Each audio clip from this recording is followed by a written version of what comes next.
sounds related.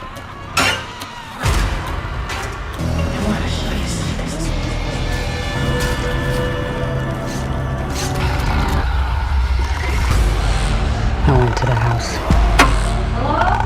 I think something followed me home. We need to leave right now.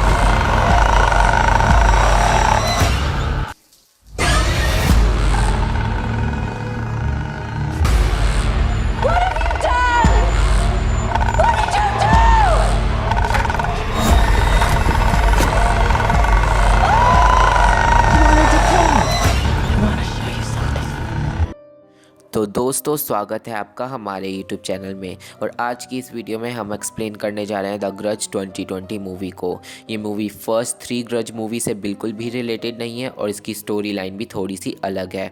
इसकी ratings है 4.3 out of 10 and it's Metacritic score is 41%। तो चलिए चलते हैं सीधा video की तरफ। तो मूवी स्टार्ट होती है 2004 का टोक्यो दिखाते हुए, जहां हमें वही हॉन्टेड घर दिखाया जाता है जिसमें से फियोना लैंडर नाम की एक लड़की निकलती है। और फियोना उस घर में एमा की नैनी की जॉब कर रही होती है। बट अब वो फ़ोन करती है योको को और बोलती है कि वो वापस अमेरिका जा रही है क्योंकि उसे कुछ अच्छा फील नहीं हो रहा। और हम व्यूअर समझ जाते हैं कि फियोना एमा की नैनी थी। और जब फियोना अपने घर वापस अमेरिका चली गई तो योको एमा की नैनी बनी। और फिर जो योको के साथ हुआ वो तो हमने द ग्रज 2004 में देख ही रखा है।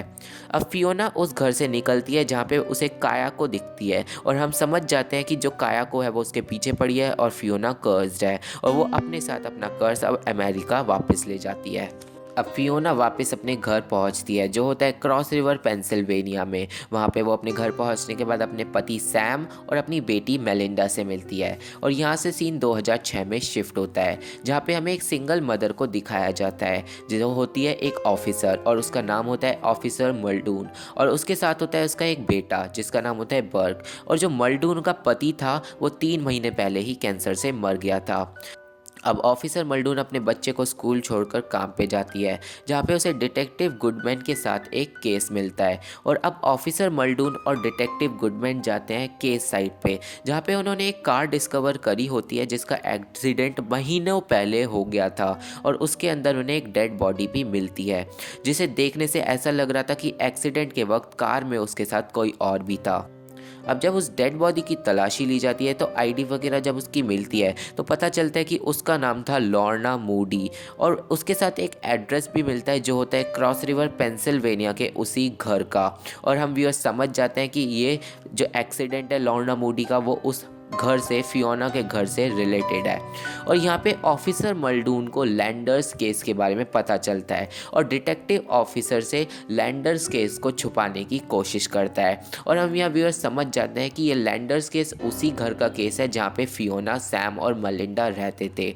और जो फियोना थी वो कर्ज लेके अमेरिका आ गई थी और फिर वहाँ उस घर में कुछ ऐसा हुआ होगा जो एक केस के रूप में बाहर आ गया है। और अब 2 साल बाद हमें वो सब दिखाया जा रहा है और पुलिस कम्युनिटी को उस केस के बारे में सब कुछ पता है। बट जो ऑफिसर मल्डून है उसे उस केस के बारे में कुछ भी नहीं पता। अब बाद में ऑफिसर मल्डून लैंडर्स केस के बारे में सर्च करती है और उसे पता चलता है कि उस घर में फियोना सैम और मेलिंडा का मर्डर हुआ था। और हम व्यूअर समझ जाते हैं कि उस घर में भी कर्स होगा और अब अगर उस घर में कोई भी जाएगा वो मारा जाएगा।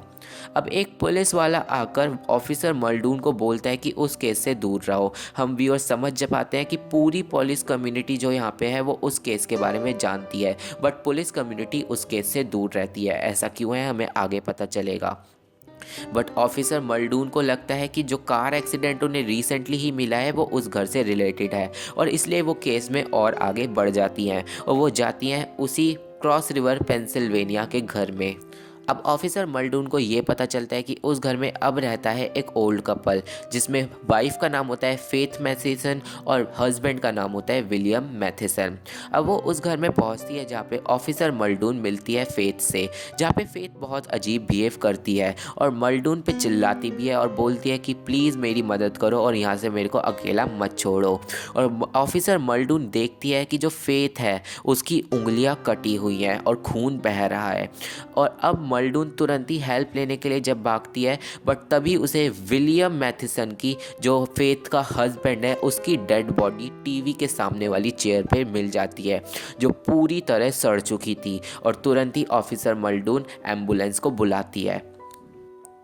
अब मल्डून जाती है डिटेक्टिव गुडमैन के पास, जहाँ पे डिटेक्टिव गुडमैन बताते हैं उस घर के बारे में, जहाँ पे वो बताते हैं फियोना ने अपने पति और अपनी बेटी को मार डाला था और फिर खुद को भी मार डाला था, और लोगों को ये लगता है कि वो घर हॉन्टेड है उस दिन के बाद से, इसलिए कोई भी उस घर के अंदर नहीं जाता। और ये भी एक कोइंसिडेंस है कि जो भी अब तक उस घर में गया है वो मारा गया है, और इसलिए ही पुलिस कम्युनिटी भी उस केस से दूर ही रहती है। और डिटेक्टिव गुडमैन ऑफिसर मल्डून को भी यही एडवाइस करते हैं कि तुम भी उस घर से और उस घर के केस से दूर ही रहो। अब यहाँ से सीन जाता है 2004 में, जहाँ पे हमें नीना स्पेंसर और उसके हस्बैंड पीटर स्पेंसर को दिखाते हैं, और हमें पता चलता है कि जो नीना है वो प्रेग्नेंट है, बट जो उनका बेबी है वो हेल्थी नहीं है, और इसलिए वो दोनों परेशान होते हैं। अब डॉक्टर को विज़िट करते हैं वो दोनों, और डॉक्टर को विज़िट करने के बाद नीना और पीटर जब घर जा रहे होते हैं तो पीटर उसी पेंसिल्वेनिया के हॉन्टेड घर में जाता है, क्योंकि पीटर जो होता है वो एक रियल इस्टेट एजेंट होता है, और उसने ही फियोना की फैमिली को वो घर बेचा था, और उसे फियोना से कुछ पेपर वर्क करवाना था और फियोना के कुछ पेपर्स पे साइन लेने थे।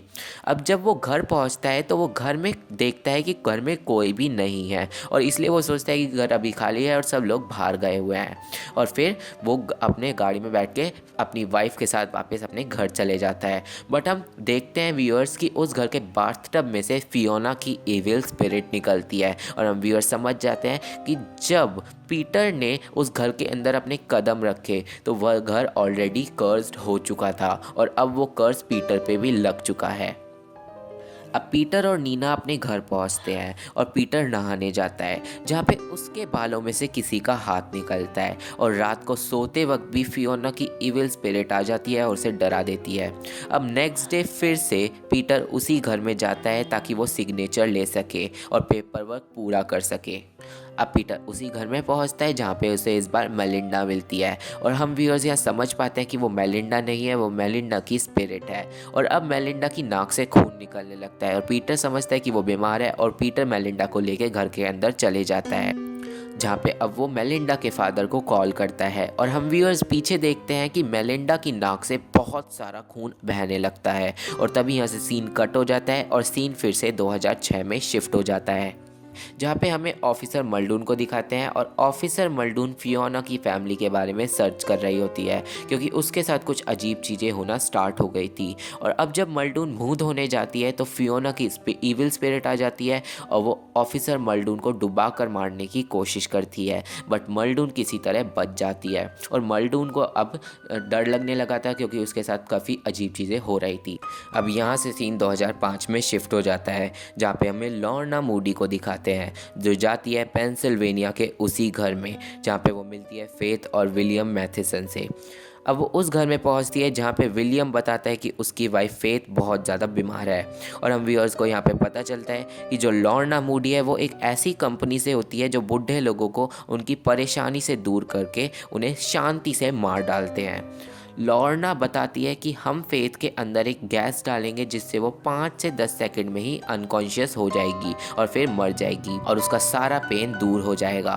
बट इस काम के लिए जो पेशेंट है, मतलब जो फेथ है, उसकी परमिशन होनी चाहिए। और जब लॉर्ना फेथ से मिलती है तो लॉर्ना देखती है कि जो फेथ है वो मेंटली इल होती है, और वो अपने डिसीजन खुद नहीं ले सकती, और फिर लॉर्ना विलियम की मदद करने से मना कर देती है, क्योंकि ये तो फिर एक मर्डर करना होगा।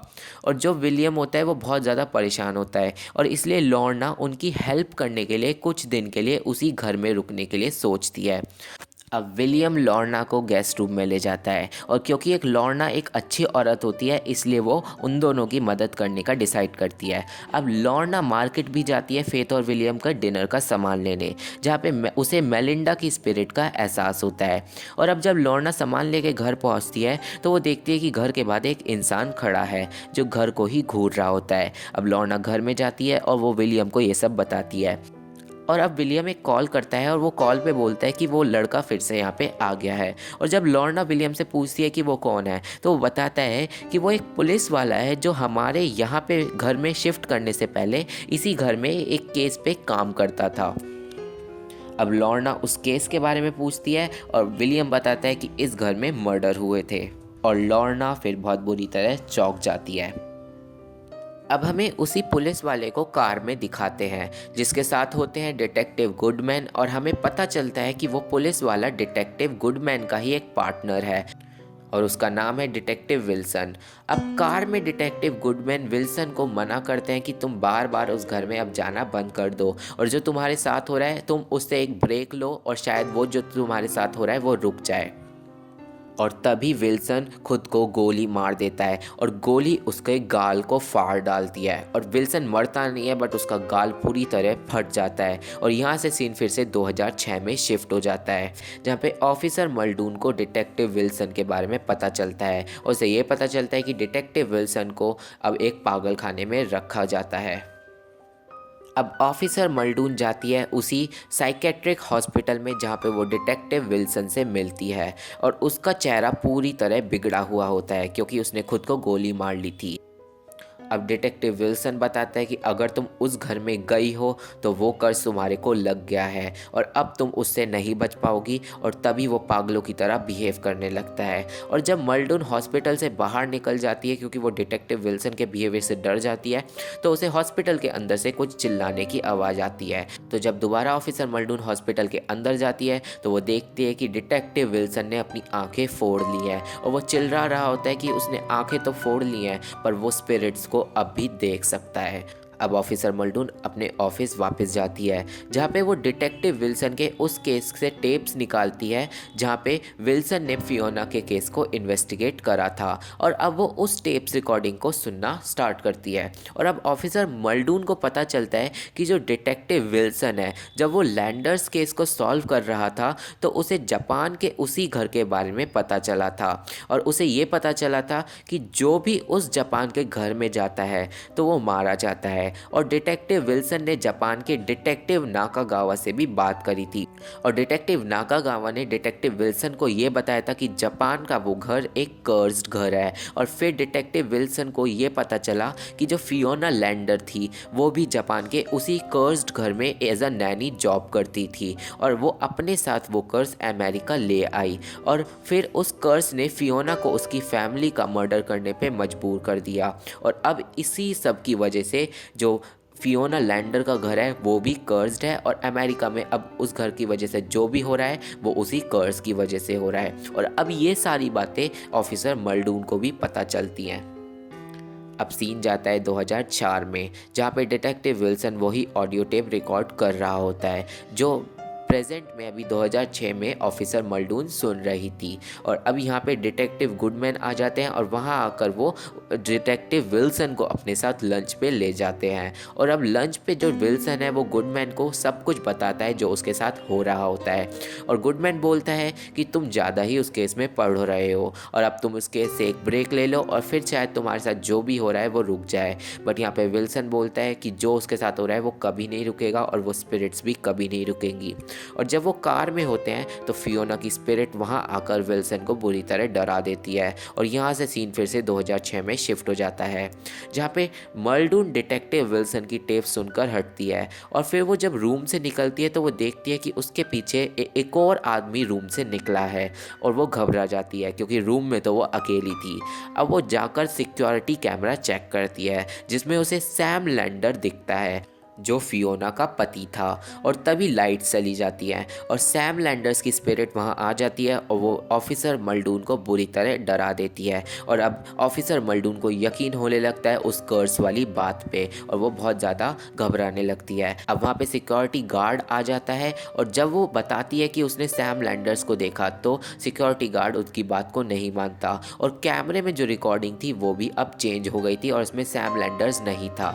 अब नेक्स्ट डे की रात तक जो मल्डून है उसकी लाइफ रफ रहती है और उसे कुछ ना कुछ फील होता ही रहता है। और यहाँ से सीन फिर हमारा 2004 में शिफ्ट हो जाता है, जहाँ पे हमें पीटर को दिखाते हैं जो अभी भी मेलिंडा के साथ उसी घर में होता है, क्योंकि उसके पेरेंट्स अभी भी घर वापस नहीं आए थे। अब डोरबेल बजती है और जब पीटर दरवाज़ा खोलता है तो वो बाहर देखता है कि बाहर कोई भी नहीं है, और जब वो गेट बंद करके दोबारा अंदर आता है तो वो देखता है कि मेलिंडा गायब हो चुकी है।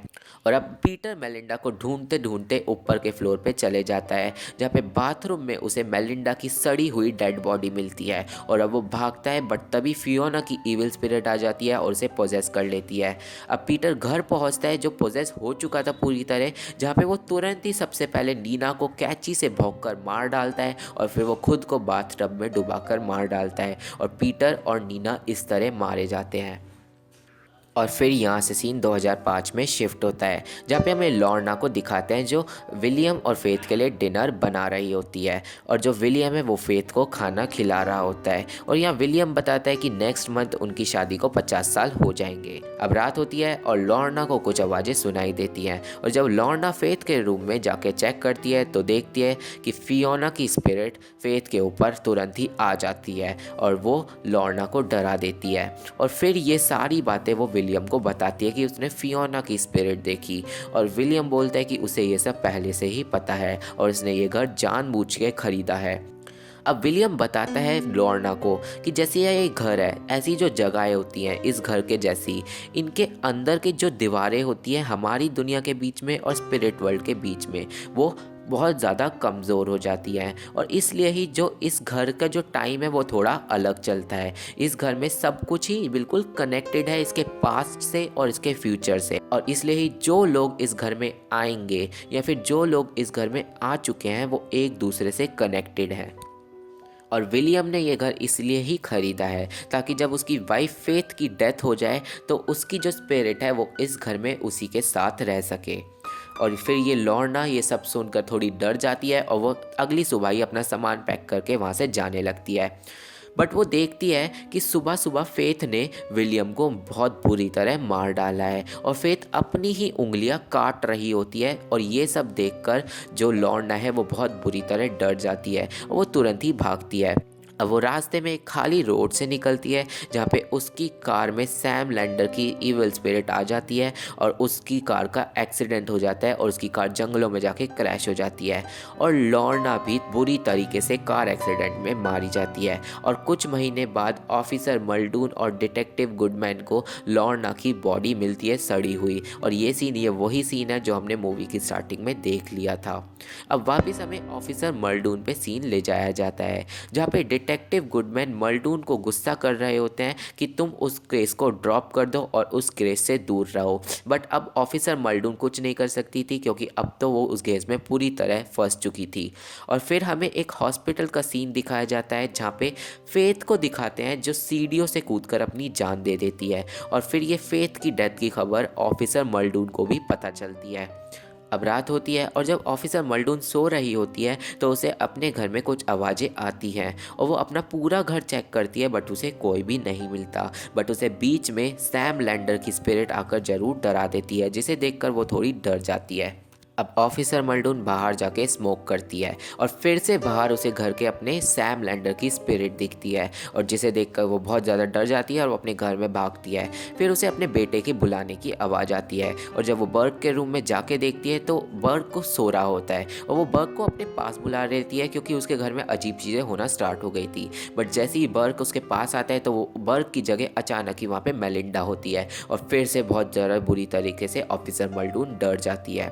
अब वो तुरंत ही डिटेक्टिव गुडमैन को अपने घर बुला लेती है और वो उसे बताती है कि जो डिटेक्टिव विल्सन के साथ हुआ था वो सेम चीज़ें अब मेरे साथ भी हो रही हैं। और डिटेक्टिव गुडमैन बोलता है कि मैंने तुम्हें उस घर में पहले से ही जाने से मना करा था, वो घर में जो कुछ भी है उससे हम लोगों को दूर ही रहना चाहिए।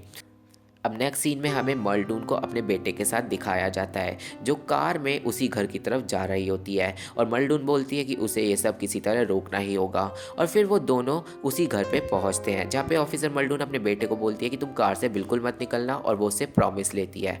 अब वो उस घर के अंदर गैसोलीन लेकर जाती है और हम व्यूअर्स यहाँ समझ जाते हैं कि मल्डून उस घर को जलाने जा रही है, बट हम व्यूअर्स ये भी जानते हैं अच्छे से कि जलाने से कर्ज ख़त्म नहीं होता और ज़्यादा खतरनाक हो जाता है। अब मल्डून उस घर में जाती है जहाँ पे उसे फियोना की स्पिरिट दिखती है और फियोना की स्पिरिट ऑफिसर मल्डून को बोलती है आई वाना शो यू समथिंग और फिर आई वाना शो यू समथिंग के साथ ही वहाँ घर में एक हॉलोग्राम की तरह फिर से एक मूवी सी चलने लगती है जो मल्डून के सामने सब कुछ हो रहा होता है। फिर मल्डून के सामने ही फियोना पहले अपने पति को मार देती है और फिर मेलिंडा को बाथटब में डुबाकर मार डालती है और वो फिर खुद की ही गर्दन में चाकू भोंककर खुद को भी मार डालती है और इस सब के साथ ही मल्डून पूरे घर में गैसोलीन फैला देती है। और अब ऑफिसर मल्डून को उसका बेटा बर्ग घर के अंदर ही मिलता है जिससे मल्डून पूछती है कि तुम उस कार को छोड़कर वापस क्यों आए, बट मल्डून ये भी जानती है कि उसने अपने बेटे से प्रॉमिस लिया था और मल्डून समझ जाती है कि वो उसका बेटा नहीं है और वो तुरंत ही घर को आग लगा देती है और आग में उसे अपने बेटे की जगह मेलिंडा जलती हुई दिखती है। अब मल्डून अपने बेटे के साथ वापस घर चली जाती है और उसे लगता है कि घर के साथ साथ वो कर्ज भी ख़त्म हो गया। अब नेक्स्ट डे जब बर्ग स्कूल के लिए तैयार हो रहा होता है तो मल्डून को घर में दो दो बर्ग दिखते हैं जिसमें से असली वाला तो स्कूल चले जाता है बट दूसरे वाला मेलिंडा में बदल जाता है और तुरंत ही वहाँ पे फियोना की इविल स्पिरिट आ जाती है जो मल्डून के बाल पकड़ लेती है और उसे खींच कर अपने साथ ले जाती है और इसी सीन के साथ द ग्रज 2020 मूवी यहीं पे ख़त्म हो जाती है। तो अब मुझे पता है कि आप लोगों के मन में ये सवाल तो ज़रूर आ रहा होगा कि इस मूवी में कायाको की फैमिली की जगह फियोना की फैमिली की स्पिरिट क्यों दिखाई गई है। तो मैं यहाँ पे बता दूँ कि जब फियोना कर्स लेके अपने घर वापस आई तो उसने एक बिल्कुल नए तरीके से अपनी फैमिली को मार डाला और जब उसकी फैमिली की डेथ हुई तो एक नए कर्स का जन्म हुआ जिसके घोस्ट बने फियोना, मेलिंडा और सैम। और ये बिल्कुल द ग्रज 3 वाली सिचुएशन है जब एंड में नाओको का अलग कर्स जन्म लेता है। तो ये थी एक्सप्लेनेशन द ग्रज 2020 मूवी की। मुझे आशा है कि आपको मेरी वीडियो पसंद आई होगी। वीडियो पसंद आए तो चैनल को सब्सक्राइब कर देना, वीडियो को लाइक एंड शेयर करना मत भूलना। Thank you, bye bye.